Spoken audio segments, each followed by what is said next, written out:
नमस्कार, संवाद कार्यक्रम में आपका स्वागत है। मैं हूं डॉक्टर प्रतीक श्रीवास्तव। हम सब जानते हैं कि हमारे शरीर में, मानव शरीर में मस्तिष्क का यानी सिर, दिमाग का सबसे महत्वपूर्ण स्थान होता है। यदि मैं कहूं कि दिमाग या मस्तिष्क हमारा मेन पावर हाउस है जिससे सारे शरीर को सप्लाई मिलती है, तो भी कुछ गलत नहीं होगा। दिमाग बहुत जटिल है, बहुत सारी इसमें जटिलताएं हैं और इसकी जो निर्माण है, इसकी जो अधोसंरचना है वो बहुत ही जटिल है। लेकिन इस जटिलता को बहुत सरलता के साथ जो लोग समझते हैं उनमें से एक हैं डॉक्टर रजनीश कछारा, जो इस वक्त हमारे साथ स्टूडियो में मौजूद हैं। डॉक्टर रजनीश कछारा की ख्याति एक बेहद प्रसिद्ध और बहुत ही मुफीद जाने माने न्यूरोसर्जन की है। वे इस वक्त मेदांता हॉस्पिटल इंदौर में अपनी सेवाएं दे रहे हैं।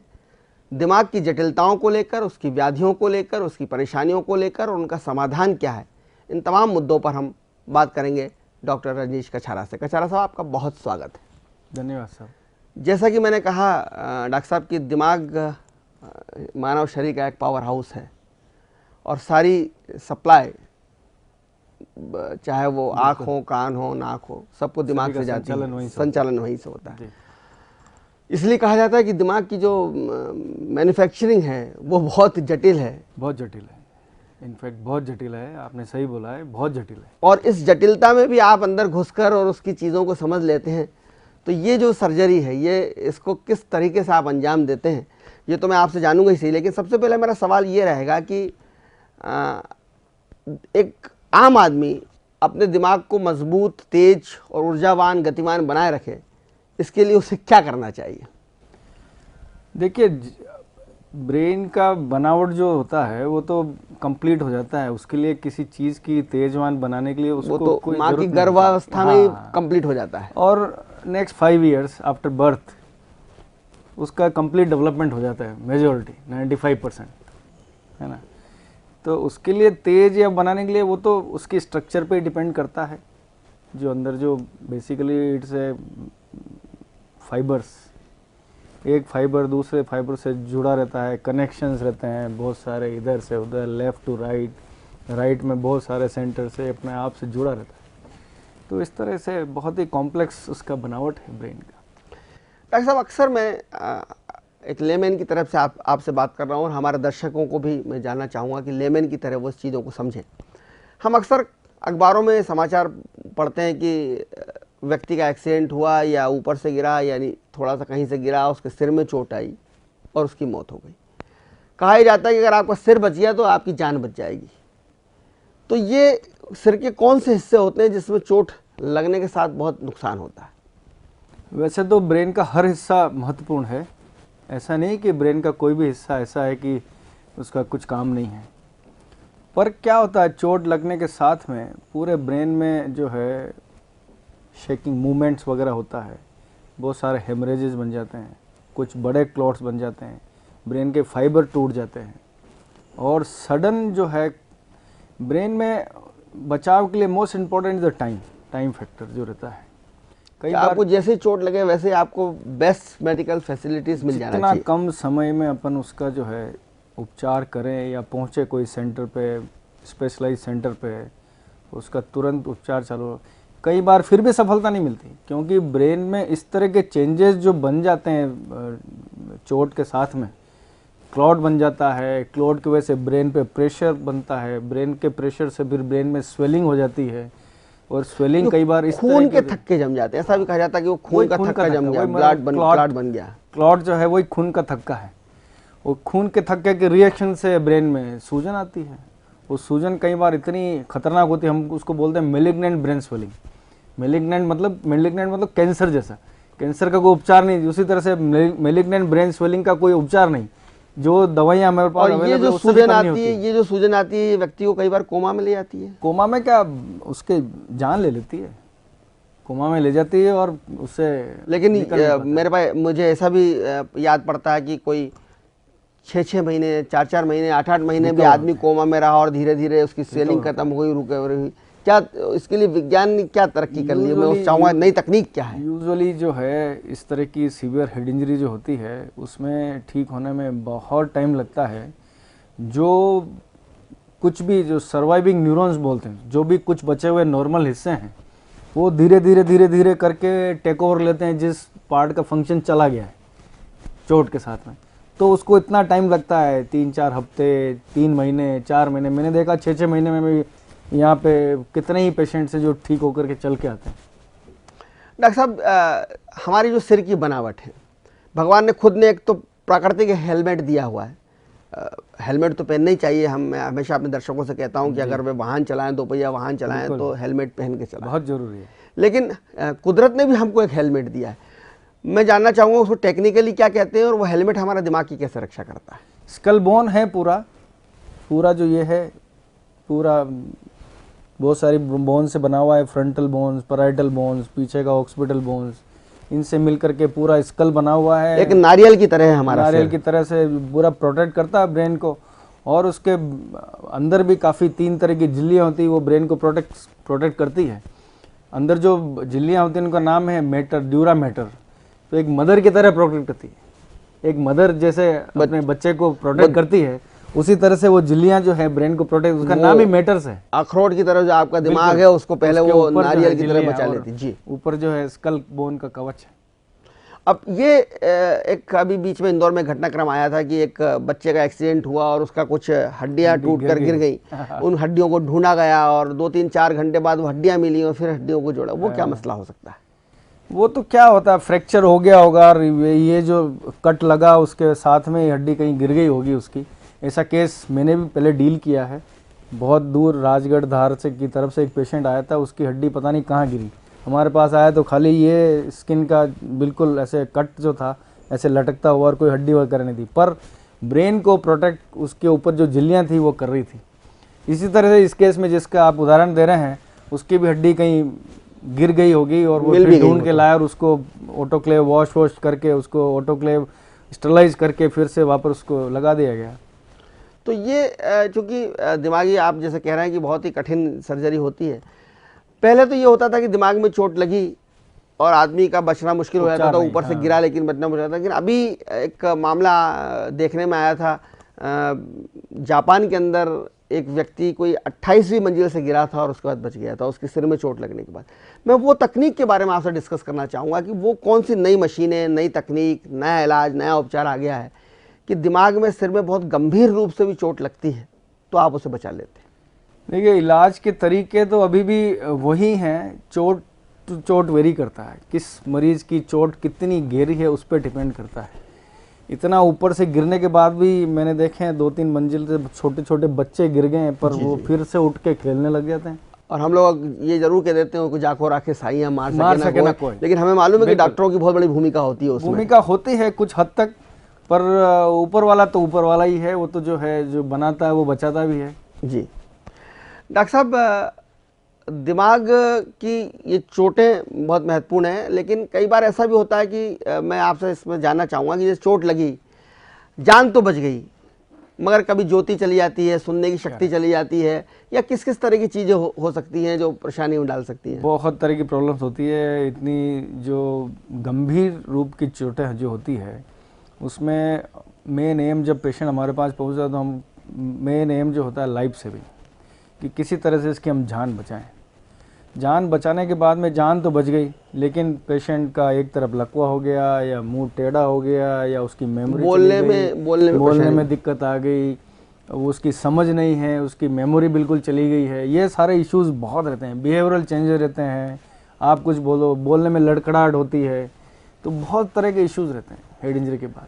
डॉक्टर कछारा, आपने मेमोरी जाने की बात की तो मुझे भारतीय फिल्में याद आती हैं कि अक्सर हीरो की या हीरोइन की याददाश्त चली जाती है, फिर अचानक सिर में चोट लगने से याददाश्त जाती है और फिर दूसरी बार सिर में चोट लगती है तो याददाश्त आ जाती है। क्या ये वास्तविक जीवन में संभव है? संभव नहीं है ऐसा। ये सिर्फ फिल्मों में होता है। फिल्मों में ऐसा संभव नहीं है। 2 चोट जरूरी नहीं है, एक चोट में जो नुकसान हो गया वो हो गया, नुकसान जो हो गया वो हो गया, और दूसरी चोट से वो नुकसान रिकवर हो जाए, नहीं होगा, ऐसा रिकवर नहीं होता है। जी जी। डॉक्टर कछारा, दिमाग का संबंध कहीं ना कहीं रीढ़ की हड्डी से भी है, कमर से भी है, स्पाइन से है, तो एक आम आदमी को अपने दिमाग के साथ साथ अपनी रीढ़ की हड्डी की, अपनी कमर की किस तरह से केयर करना चाहिए, और कुछ टिप्स आप हमारे दर्शकों को दें जिससे कि वो अपनी कमर और रीढ़ की हड्डी का केयर सके, क्योंकि आजकल स्लिप डिस्क होना या कमर का दर्द होना बहुत कॉमन बीमारी है, 10 में से 9 लोगों को होती है। मैं खुद भी उससे पीड़ित हूँ। हाँ, ये बहुत ही आम बीमारी हो गई है और अक्सर बहुत सारे जवान लोग भी इससे ग्रसित हैं कि कमर दर्द हो रहा है। मेरे को ऐसा लगता है कि जो है पुराने ज़माने में लोग बहुत एक्टिविटी करते थे, खेत में काम करते थे, बहुत मेहनत का काम करते थे और हर लाइफ स्टाइल उनकी बड़ी हार्ड वर्किंग थी। हाँ, अपने हर अंग को ऐसा जो है यूज़ करते थे कि ऐसा कुछ होता नहीं उनको। आज सीडेंट्री लाइफ हो गई है हमारी, मतलब बैठ के काम करते हैं 18-18 घंटे वगैरह, कुछ एक्सरसाइज नहीं है, खान पीन में चेंज है।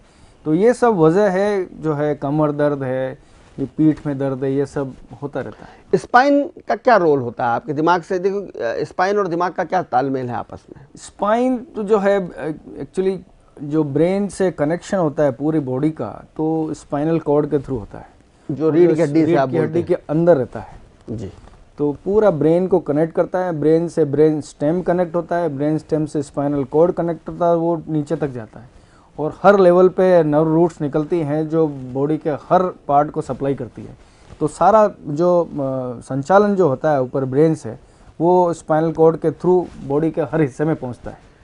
डॉक्टर साहब, न्यूरोसर्जन भी है, इसलिए 2 सवाल मेरे रहेंगे कि एक तो स्पाइनल कॉर्ड भी चूँकि आपकी फील्ड में आती है, कई बार स्पाइनल कॉर्ड में चोट लगने से हमको एक बहुत बड़ी परेशानी आती है, और भारत के एक बहुत बड़े राजनेता है, मैं उनका नाम नहीं लेना चाहूँगा, जिसको स्पाइनल कॉर्ड में चोट लगी, तो उससे जो आपकी नेचुरल कॉल्स होते हैं आपको, उसकी एक तो आपको जानकारी नहीं लग पाती, और कहीं ना कहीं एक आदमी में इम्पोर्टेंस आ जाता है, उसकी नपुंसकता भी प्रभावित होती है। क्या ये सच है? हाँ, सच है, ये सच है बिल्कुल। स्पाइनल कॉर्ड के थ्रू ही इन सब चीज़ों का संचालन होता है। तो स्पाइनल कॉर्ड की इंजरी में ये सब चीज़ें भी अफेक्ट होती है, उसका L4 L5, हाँ, ये इस तरह L4-5 पे भी होता है और ऊपर के लेवल पे है तो भी होता है। ये कई बार ऊपर थोरेसिक लेवल पे, सर्वाइकल के लेवल पे इंजरी है तो उसमें भी हो जाता है, क्योंकि सारा सेंटर तो वहीं से आता है, वहाँ के संचालन तो वहीं से आता है, फाइबर का जो इलेक्ट्रिकल इम्पल्स तो वहीं से आता है ऊपर से। तो आपको पता नहीं चलता कि आपको बाथरूम जाना है, आपको टॉयलेट जाना है, ये पता नहीं चलता। और दूसरी एक समस्या ये भी है कि जैसे आप कह रहे हैं सर्वाइकल, चूँकि वो भी आपकी फील्ड की बात है, हम कंप्यूटर पे बहुत काम करते हैं, हमारे बच्चे दिन भर बैठे रहते हैं कंप्यूटर के सामने, नेट पर बहुत काम करते हैं, उसकी वजह से हमारा सर्वाइकल पेन होता है जो पीठ पे, कंधे पे आता है, और कई बार हमको हमारा गर्दन के नीचे फिर एक पट्टा लगाना पड़ता है, और उस तरह का ये क्या ये सर्वाइकल से और आप इससे संबंधित है? ये सर्वाइकल से संबंधित है। देखिए, वैसे तो एज के हिसाब से सबको ये प्रॉब्लम आनी ही है किसी point of time, cervical spondylosis बोलते हैं उसको। पर कभी जैसे वर्क रिलेटेड जो है ऑक्यूपेशनल हैजार्ड्स हम बोलते हैं इसको, कि जैसे कंप्यूटर पे काम करना, कंटिन्यूसली काम करना या कंटिन्यूसली बैठ के लिखना, हम पत्रकारों को बहुत प्रॉब्लम होती रही। तो उसमें ऐसा है कि कंप्यूटर के एक तो अपना लेवल पे रहे, और हर 1-2 घंटे के बाद में ही शुड टेक सम 10-15 मिनट का ब्रेक जरूर ले, और गर्दन की एक्सरसाइज जरूर से करें। तकिया कम रखें, तकिया पतला रखें, ज़्यादा बड़ा तकिया लगाना ठीक नहीं है। पतला तकिया जो शोल्डर को भी कवर करे और सिर के नीचे भी जाए, वैसा तकिया जो है फ्लैट और पतला तकिया, तो उससे गर्दन दर्द कम होता है। डॉक्टर साहब, एक आपके मेडिकल फील्ड में एक मतभेद है, जब कभी भी कमर का दर्द होता है तो ऑर्थोपेडिक सर्जन ये कहते हैं कि उनकी फील्ड का मसला है कमर का दर्द होना, और न्यूरो सर्जन जो आपकी फील्ड के लोग हैं वो ये कहते हैं कि कमर का दर्द या स्पाइनल कॉर्ड का दर्द ये आपकी फील्ड का मसला है। क्या सही है? अब ये देखिए, मेडिकल साइंस में बहुत सारे ग्रे एरियाज हैं, ओवरलैपिंग एरियाज हैं। जैसे हड्डी से रिलेटेड ऑर्थोपेडिक हड्डी है, रीढ़ की हड्डी है, तो ऑर्थोपेडिक्स दखल दे सकते हैं, दखल दे वो भी ट्रीट करते हैं। पर जहाँ तक डिस्क और नर्व रूट्स का सवाल है, जहाँ पे स्पाइनल कॉर्ड में कोई ट्यूमर है या डिस्क है, नर्व रूट पे प्रेशर है, तो मैं मानता हूँ कि न्यूरोसर्जन उसको बेटर डील करता है। तो न्यूरोसर्जन का अहम रोल है उसमें, नर्व को प्रोटेक्शन करना बहुत ज़रूरी काम, वो न्यूरोसर्जन की जो फाइन हैंडलिंग है नर्व रूट्स की, वो न्यूरोसर्जन उसको अच्छे से करेगा। एक बीमारी जिसका बड़ा जिक्र होता है अल्जीमेरिया, अल्जाइमर क्या बोलते हैं, अल्जाइमर्स जिसको नींद, ये लोग अपनी याददाश्त खो देते हैं। क्या उसका भी संबंध आपसे है? वो न्यूरोलॉजिस्ट बेसिकली उसका इलाज जो है न्यूरोलॉजिस्ट करता है, न्यूरोसर्जन नहीं करता? न्यूरोसर्जन नहीं करता उसमें, लेकिन है आपकी फील्ड से मसला? है न्यूरोलॉजिकल डिजीज, पर उसका मेनली न्यूरोफिजिशियन जो रहता है उसका उससे उसके वो एक उम्र के साथ आती है चीज़ें? हाँ, किसी को उम्र के साथ आती है, किसी को अर्ली भी आती है। तो बेसिकली हर जने को तो नहीं होती, बट कुछ पेशेंट्स को जो है, हर जने को वैसे मेमोरी का डिक्लाइन तो उम्र के साथ होता ही है। आप देखेंगे 70-80 के बाद में लोग बोलते हैं कि यार थोड़ा सा याददाश्त में कमज़ोरी आ रही है, पर किसी किसी को बहुत ज़्यादा मेमोरी लॉस होता है, बिहेव वो कुछ समझता नहीं उसको। और एक मेमोरी में ये भी प्रसंग देखने में आता है कि आपको पुरानी बातें तो सब याद हैं, अभी ताज़ा बात आप भूल जाते हैं। कल आपसे क्या आपने बात की थी, आपने अभी थोड़ी देर पहले लंच में क्या खाया है, वो आप भूल जाते हैं। लेकिन 1945 में महात्मा गांधी जी वहाँ आए थे और उन्होंने ये कहा था, और तब मैं झंडा लेकर चला था, वो बुजुर्ग साहब को, बुजुर्ग मोहतरम को याद रहती है, लेकिन अभी का उनको उसमें, हाँ, उसमें ज़्यादा जो रिसेंट मेमोरी होती है उसमें चेंज आता है।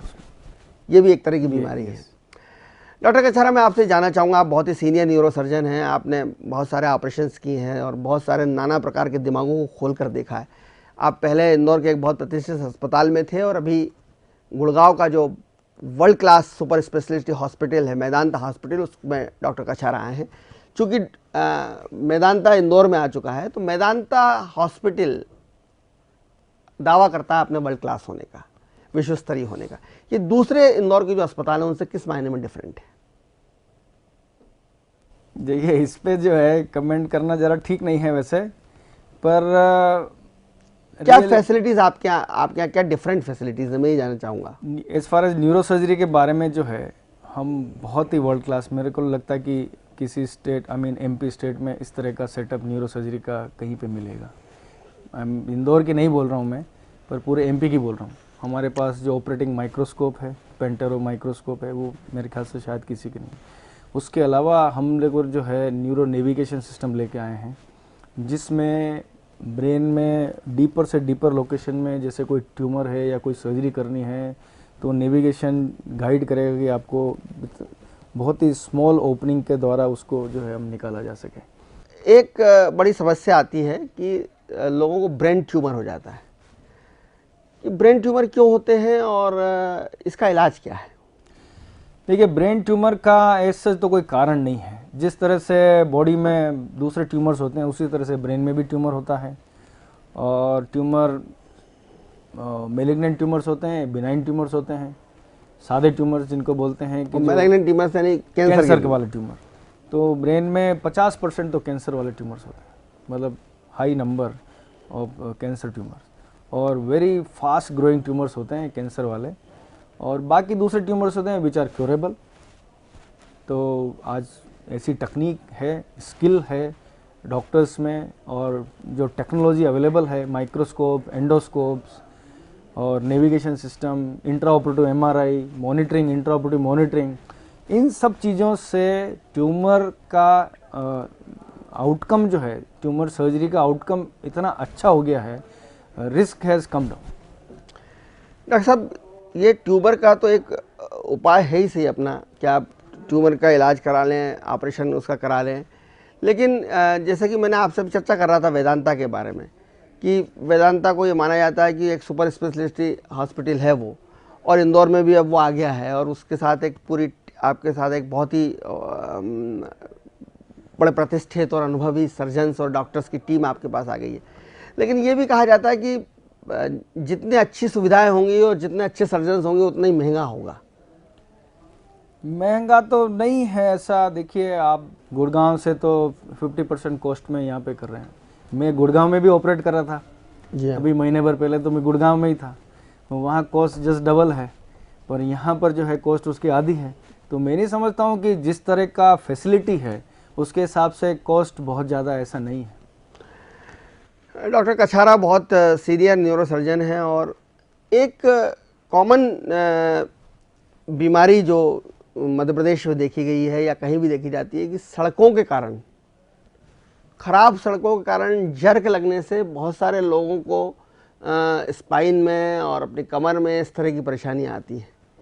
क्या ये सही है कि इस तरह की सड़कों के बहुत कारण? होता है रोड से जो है सर्वाइकल का प्रॉब्लम, कमर का प्रॉब्लम काफ़ी होता है। मैंने बहुत सारे मरीज़ देखे हैं इसमें कि रोड अच्छा नहीं है, रोज़ बाइक पे जाना, जर्क्स लगते हैं, तो कमर दर्द वगैरह काफ़ी देखा गया उससे। सर ये दिमाग से संबंधित जब चीज़ें हैं तो उसमें ऑपरेशन ही ज़रूरी होता है चोट लगने पर, या कई बार दवाइयों से भी आप ठीक कर देते हैं? ज़रूरी नहीं है ऑपरेशन का। ऑपरेशन जब लगता है तभी करते हैं। वैसे हर सिर की चोट में ऑपरेशन ज़रूरी नहीं है।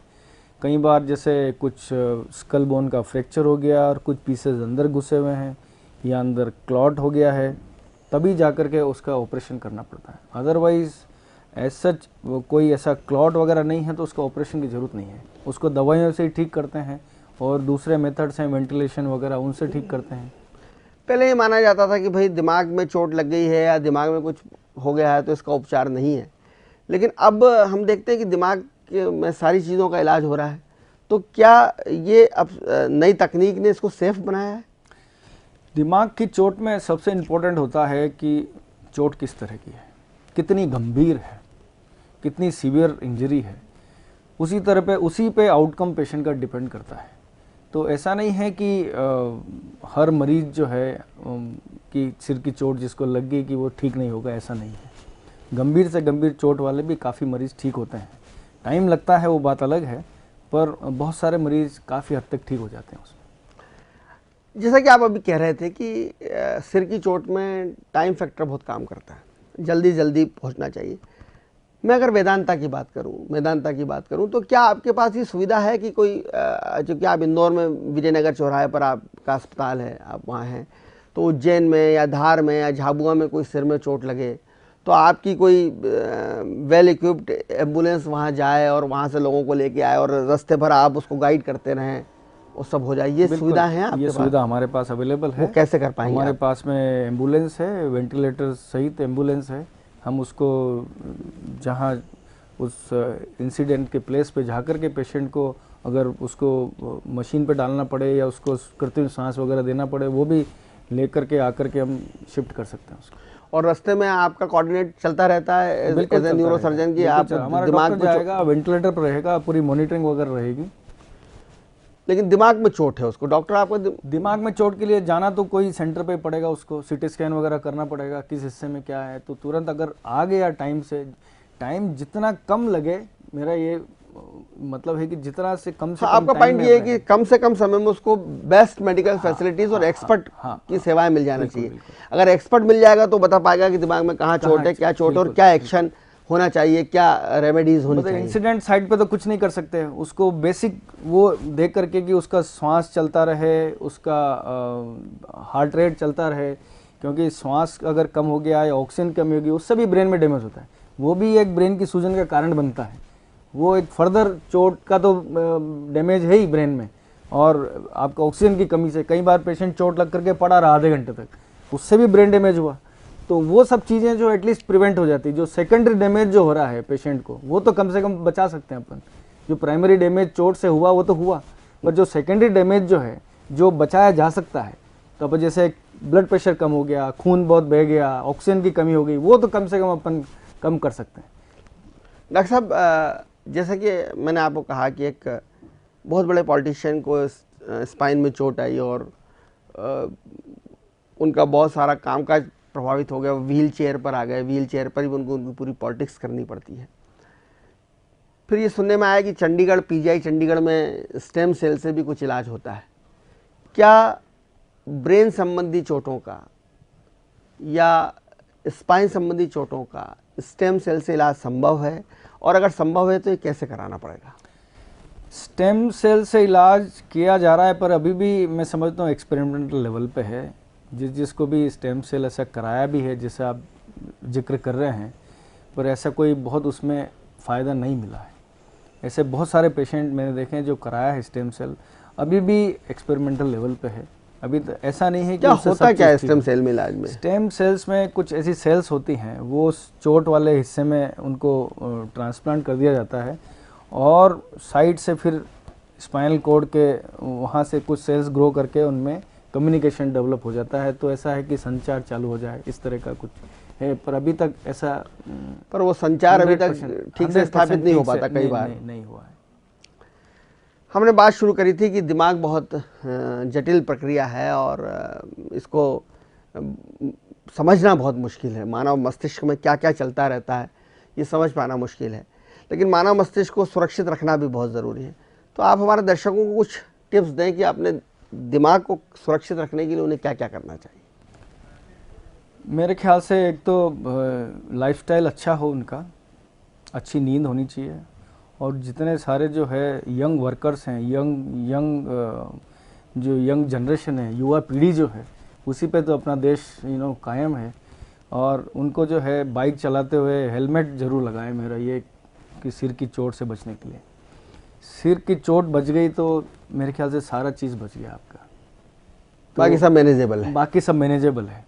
आपका फ्रैक्चर भी ठीक हो जाएगा, आपका और भी चोटें जब ठीक हो जाएगी। पर ब्रेन की चोट को ठीक करना बहुत मुश्किल काम है, अगर बहुत ही गंभीर है तो। मुश्किल भी है और खर्चीला भी है। खर्चीला भी है। खर्चीला तो खैर सेकेंडरी है, पर कई बार ये होता है कि असंभव चीज़ हो जाती है कि उसको कुछ कर नहीं सकते अपन, कि इतना गंभीर चोट है उसमें कुछ कर नहीं सकते। और दिमाग को मजबूत बनाए रखने के लिए ज़रूरी है कि पहले दिमाग आपका सुरक्षित रहे, और सुरक्षित रखने के लिए जैसा कि डॉक्टर साहब कह रहे हैं कि अपनी लाइफ स्टाइल हमको बदलना होगा। अगर हम 2 पहिया वाहन चलाते हैं तो हेलमेट ज़रूर पहने। इसके अलावा भी कोशिश करें कि दिमाग को हमारे चोट ना पहुँचे। डॉक्टर साहब ने कहा कि नींद पूरी होनी चाहिए, जीवन पद्धति को हमको बदलना होगा, एक्सरसाइज नियमित करना चाहिए ताकि हमारी स्पाइन कॉर्ड, जिसको रीढ़ की हड्डी बोलते हैं, या हमारी कमर, ये सब का मूवमेंट बना रहे, लचीलापन बना रहे। बहुत उपयोगी जानकारी डॉक्टर साहब आपने दी। मस्तिष्क को समझने की प्रक्रिया में आपका सहयोग हमें मिला, हम आपके आभारी हैं। धन्यवाद आपका कि आप SR मध्य प्रदेश के स्टूडियो में आए और आपने हमारे दर्शकों से बहुत उपयोगी विषय पर उपयोगी जानकारी दी। आपका बहुत बहुत शुक्रिया। धन्यवाद सर। कहीं मत जाइएगा, देखते रहिएगा SR मध्य प्रदेश। खबरों का सिलसिला जारी है, जारी रहेगा।